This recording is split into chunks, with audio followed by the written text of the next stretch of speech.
Hello दोस्तों, आज हम लोग इस वीडियो में भारत में इस्लाम कैसे आया पूरा डिटेल में समझेंगे। तो वीडियो के अंत तक बने रहिएगा। तो चलिए स्टार्ट करते हैं। आज जो भारत आप देख रहे हो यह हमेशा से नहीं था। एक समय था जब भारत के बारे में कहा जाता था अगर धरती पर स्वर्ग है तो यही है। उस समय न टीवी था, न मोबाइल था और ना ही इंटरनेट था, लेकिन फिर भी दुनिया भारत को जानती थी। वह भारत कैसा था? चारों तरफ हरियाली थी, नदियाँ बहती थी, गंगा यमुना सरस्वती। गांव अपने आप में पूरे संसार होते थे। राजा अलग अलग थे लेकिन जनता मेहनती थी। किसान खेत में पसीना बहाता था, कारीगर सोने चांदी को आकार देता था और विद्वान ग्रंथ लिखा करते थे। नालंदा, तक्षशिला ये सिर्फ नाम नहीं थे, ये उस समय की ऑक्सफोर्ड और हार्वर्ड यूनिवर्सिटी जैसे थे। दूर दूर से लोग आते थे यहाँ पर शिक्षा लेने। यह था इस्लाम के आने से पहले का भारत। अब जरा आंखें बंद करो और सोचो, एक ऐसी ज़मीन जहाँ हर तरफ रेत ही रेत है, दिन में आग बरसती है, रात में सन्नाटा रहता है, यही था अरब। वहाँ खेती नहीं थी, हरियाली भी नहीं थी, लेकिन लोग मेहनती और साहसी थे। उनका जीवन ऊँट, काफिले और व्यापार पर टिका हुआ था। और जब उन्हें भारत का पता लगा तो भारत उनके लिए किसी खजाने से कम नहीं था। बहुत लोग कहते हैं इस्लाम तलवार से आया, लेकिन सच की शुरुआत इससे अलग है। इस्लाम के आने से सैकड़ों साल पहले अरब व्यापारी भारत आते थे। वे मसाले खरीदते, कपास लेते और रेशम ले जाते। वे केरल के तट पर उतरते, स्थानीय लोग उनका स्वागत करते। कुछ व्यापारी यहीं बस गए, उन्होंने भारतीय महिलाओं से विवाह किया, यही परिवार बसाया। यही पहली बार भारत में इस्लाम की बहुत हल्की सी परछाई पड़ी। कोई जोर नहीं, कोई डर नहीं, बस आपसी मेल जोल था। समय बीतता गया, 7वीं सदी आई। अरब में एक नई आवाज़ उठी, एक नया संदेश फैला, इस्लाम। इस धर्म ने अरब कबीले एक कर दिए, एक नई पहचान दी। कुछ ही वर्षों में अरब की ताकत बढ़ने लगी, सेनाएं बनने लगीं और यहीं से कहानी ने गंभीर मोड़ लिया। अरब शासकों को खबरें मिलने लगी कि पूरब में एक देश है जहां मंदिरों में सोना रखा है, जहां राजा आपस में लड़ते रहते हैं। जब कोई देश अमीर होता है और बटा हुआ होता है तो बाहर की ताकतें उसे नज़रअंदाज नहीं करती। भारत अब सिर्फ व्यापारी रास्ता नहीं रहा, वह लक्ष्य बनने लगा था। अभी तलवार पूरी तरह बाहर नहीं आई है, अभी सिर्फ नजरें गड़ी हुई हैं और भारत की धरती पहली बार सच में विदेशी आक्रमण का दर्द जो है महसूस करेगी। अब जरा कहानी को भारत से बाहर ले चलते हैं, क्योंकि जब तक हम अरब की बदलती हुई दुनिया को नहीं समझेंगे तब तक यह नहीं समझ पाएंगे कि भारत की तरफ तलवार क्यों उठी। एक समय था जब अरब छोटे छोटे कबीले, हर कबीला अपना नियम, आपस में लड़ाइयाँ, कोई एकता नहीं, जिंदगी कठिन थी। पानी की कीमत सोने से ज़्यादा थी, हर दिन जीने के लिए जंग थी और ऐसे माहौल में लोग एक सहारे की तलाश में थे। फिर 7वीं सदी में अरब की रेत से एक नई आवाज़ उठी, एक पैगाम जो इंसान को इंसान समझने की बात करता था, इस्लाम। धीरे धीरे कबीले जुड़ने लगे, लोग एक झंडे के नीचे आने लगे। जब बिखरे लोग एक हो जाते हैं तो वे ताकत बन जाते हैं। पैगंबर साहब के बाद नेतृत्व खलीफाओं के हाथ में आया और यहीं से अरब की दुनिया अपने सीमाओं से बाहर देखना शुरू किया। एक के बाद एक ईरान गिरा, मिस्र गिरा और सीरिया गिरा। इतिहास की किताबों में यह सब बहुत जल्दी जल्दी लिखा है, लेकिन हकीकत में खून बहा, शहर उजड़े और राज बदले। और हर जीत के साथ अरब सेनाओं का हौसला बढ़ता गया। जो व्यापारी भारत आते जाते थे वे खाली हाथ नहीं जाते थे, वे कहानियाँ ले जाते थे। वे कहते थे भारत में खेत सोने उगलते हैं, वहाँ मंदिरों में खजाना भरा है, वहाँ राजा आपस में लड़ते रहते हैं।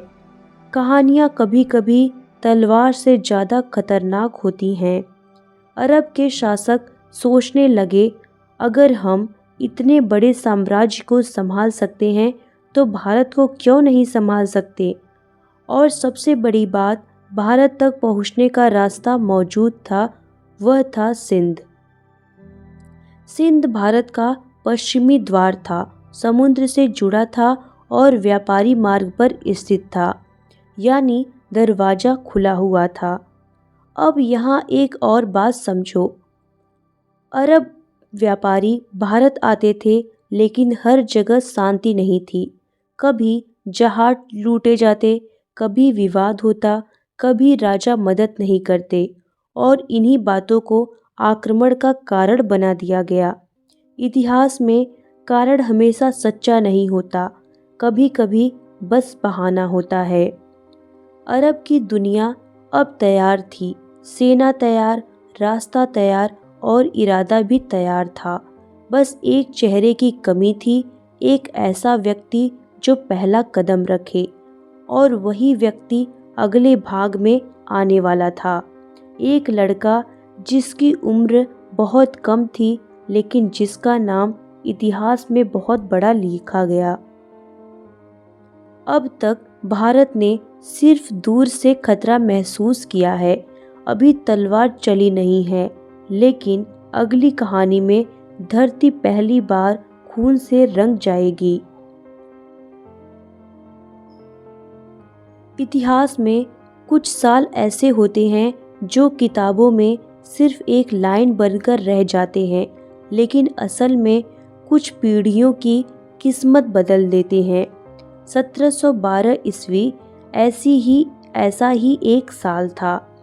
अरब सागर की लहरें उस दिन कुछ ज़्यादा ही बेचैन थी।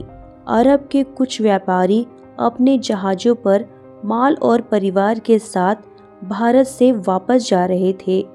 कहा जाता है उन जहाज़ों को सिंध के तट के पास लूटा गया और कुछ महिलाओं को कैद कर लिया गया।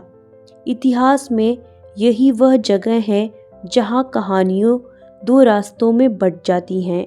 कुछ कहते हैं यह घटना सच थी और कुछ का कहना है यह बस एक बहाना था। लेकिन सच जो भी हो, इस घटना की गूंज बहुत दूर तक फैली। अरब के इराक प्रांत का शासक था हज्जाज बिन यूसुफ। बहुत सख्त था, बहुत चालाक था और बेहद महत्वाकांक्षी था। जब उसे जहाज़ों की खबर मिली, उसने सिंध के राजा को संदेश भेजा, दोषियों को सौंप दो।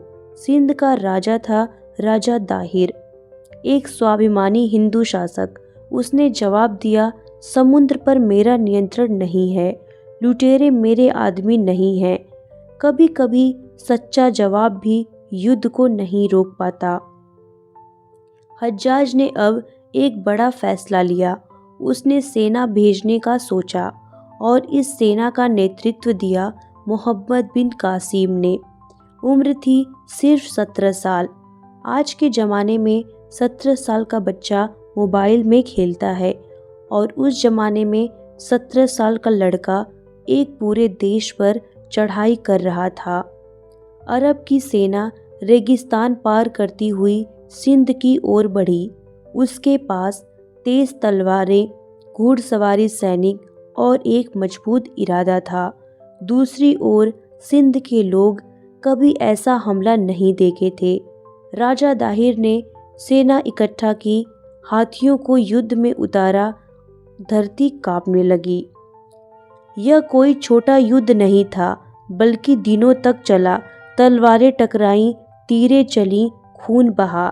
राजा दाहिर आखिरी सांस तक लड़े, लेकिन किस्मत उनके साथ नहीं थी। एक तीर, एक पल और राजा दाहिर गिर पड़े। उस दिन सिंध हार गया। युद्ध जीतना एक बात होती है और शासन करना दूसरी बात होती है। बिन कासिम ने मस्जिदें बनवाई, इस्लामी प्रशासन लागू किया, जजिया कर लगाया। कुछ लोगों ने डर से धर्म बदला और कुछ लोगों ने सुविधा के लिए धर्म बदला, लेकिन बहुत से लोग अपने धर्म पर डटे रहे। बिन कासिम का शासन बहुत लंबा नहीं चला। कुछ ही सालों में उसे वापस बुला लिया गया और वही उसकी कहानी भी खामोशी में खो गई। यह सवाल बहुत ज़रूरी है, अगर अरब इतने ताकतवर थे तो पूरा भारत क्यों नहीं जीत पाए? क्योंकि दूरी बहुत ज़्यादा थी, भारत बहुत बड़ा था।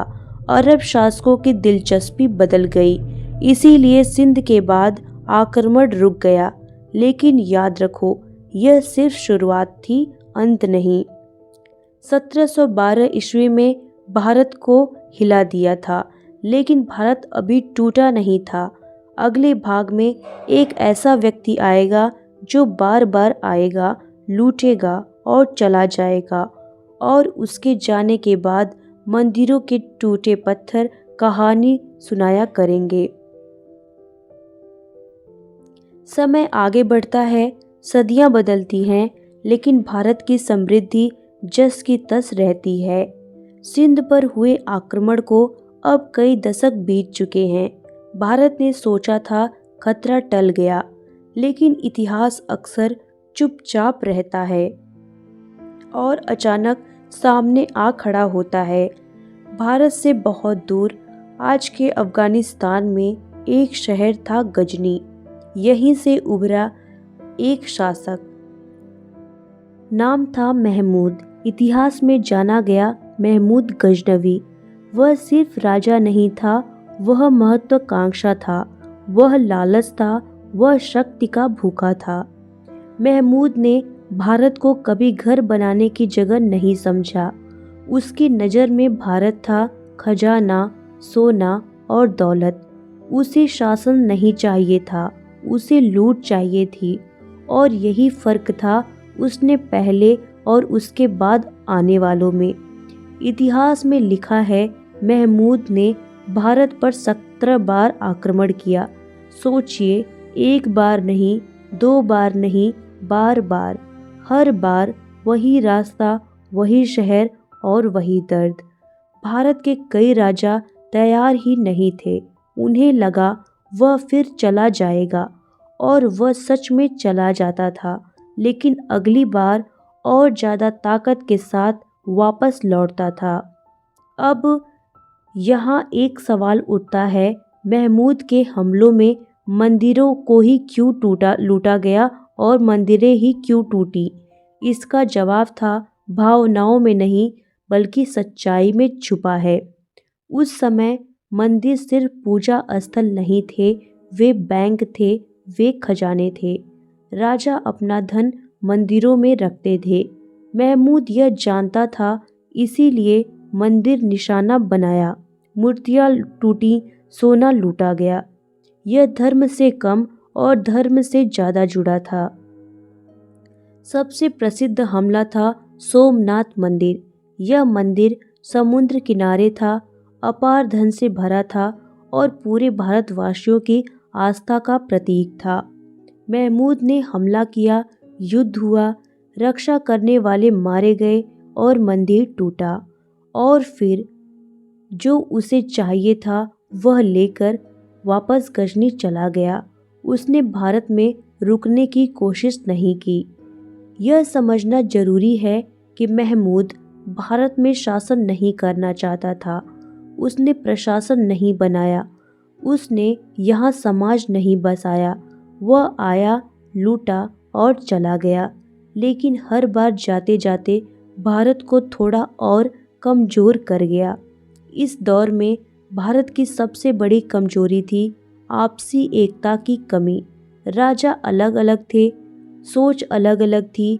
कोई अकेला लड़ा, कोई तटस्थ रहा, कोई इंतजार करता रहा कि शायद अगला हमला उस पर न हो, लेकिन इतिहास में अगला कभी नहीं रुकता। महमूद मर गया, लेकिन उसके हमलों ने एक रास्ता खोल दिया। अब बाहर की ताकतों को यह समझ आ चुका था कि भारत को बार बार झकझोरा जा सकता है, और यही समझ आगे चलकर एक बहुत बड़े बदलाव की वजह बनी।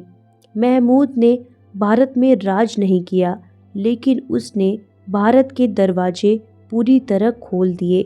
अब आने वाला शासक सिर्फ लूटने नहीं आएगा, वह यहाँ रहने आएगा। समय फिर आगे बढ़ता है। महमूद गजनवी अब इतिहास बन चुका है। उसकी कब्र गजनी में है, लेकिन उसके हमलों की गूंज भारत में अभी भी महसूस की जा सकती थी। भारत में यह तो देख लिया था कि लूटने वाले आते हैं और चले जाते हैं, लेकिन यह बात अभी किसी ने नहीं सोची थी कि अगर कोई आकर यहीं रुक गया तो क्या होगा, और यहीं से कहानी एक नए मोड़ पर पहुंचती है। गजनी की ताकत धीरे धीरे कमज़ोर पड़ने लगी। अब उभर रहा था एक नया इलाका गौर, और वहीं से उभरा एक नया नाम मोहम्मद गौरी। गौरी महमूद की तरह नहीं था। महमूद लूटता था और लौट जाता था, लेकिन गौरी देखता था, समझता था और रुकना चाहता था। उसकी नज़र में भारत सिर्फ खजाना नहीं था, बल्कि वह सत्ता था। भारत की तरफ बढ़ते हुए गौरी की टक्कर हुई एक शक्तिशाली राजपूत शासक से, जिनका नाम था पृथ्वीराज चौहान। पृथ्वीराज चौहान से पहला युद्ध 1191 में हुआ। इस युद्ध में भारतीय सेना मजबूत थी, राजपूत वीरता से लड़े। गौरी बुरी तरह हारा, घायल हुआ, मुश्किल से बचकर भागा। उस दिन लगा भारत बच गया, लेकिन इतिहास में कुछ हारें सीख बन जाती हैं। यह था तराइन का पहला युद्ध। फिर होता है दूसरा युद्ध 1192 में। अगले साल गौरी फिर लौटा। इस बार रणनीति बदली, धोखे का सहारा लिया, रात में हमले किए। पृथ्वीराज चौहान पराजित हो गए, और उसी क्षण भारत के इतिहास में एक नया अध्याय खुल गया। वह था दिल्ली सल्तनत की नींव। गौरी खुद भारत में नहीं रुका। उसने सत्ता सौंपी अपने गुलाम सेनापति को, जिसका नाम था कुतुबुद्दीन ऐबक। यहीं से शुरू होती है दिल्ली सल्तनत। अब फर्क साफ था। पहली बार विदेशी शासक भारत में टिके। पहली बार यह शासन अस्थायी नहीं था। पहली बार दिल्ली सत्ता का केंद्र बनी। दिल्ली सल्तनत सिर्फ राजाओं का बदलना नहीं था, इसके साथ प्रशासन बदला, कानून बदले, भाषा बदली, समाज की दिशा बदली। फारसी दरबारी भाषा बनी, नई कर प्रणालियाँ आई, जजिया लगाया गया। कुछ जगह सख्ती हुई, मंदिरें तोड़े गए, दबाव बनाया गया, और कुछ जगह समझौते हुए अस्थायी राजाओं को साथ लिया गया। हर शासक एक जैसा नहीं था। अब यहाँ एक बहुत ज़रूरी बात आती है, जिसे अक्सर नज़रअंदाज कर दिया जाता है। इस्लाम भारत में सिर्फ सत्ता और तलवार से नहीं फैला। इस दौर में आए सूफी संत, वे दरवाजे खुले रखते थे, भाषा सरल बोलते थे, प्रेम और बराबरी की बात करते थे। गरीब, पीड़ित, हाशिए पर खड़े लोग उनकी तरफ आकर्षित हुए। बहुत से लोगों ने बिना डर, बिना जोर, अपनी इच्छा से इस्लाम अपनाया। यहीं से भारतीय इस्लाम का एक अलग रूप बना।